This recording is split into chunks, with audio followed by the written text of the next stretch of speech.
irrechi shirkiidha ulamaan teenya nutti dhaamaa jirti yaa qeerroo oromoo kan muslima ummata oromoo muslima shirkiidha irrecha dhaquun duraanuu warri jecha ulamaa diddanii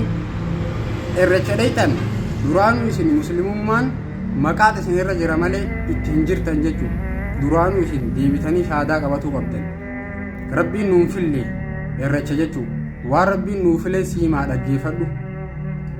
rabbiin addunyaa tana uumet addunyaa tana keessaa makkaa fi madiinaa filate amata uumet amata keessaa baatii soomanaa takka filate guyyoota kana uumet baatii ji'oota uume ji'a keessaa iida arafaa filate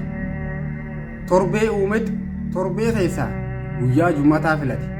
kana wanni nuti hordofuu qabnu jechuudha malee waan biroo hin hordofinaan isiniin jaa wassalaamu alaikum warahmatullaahi wabarakaatuh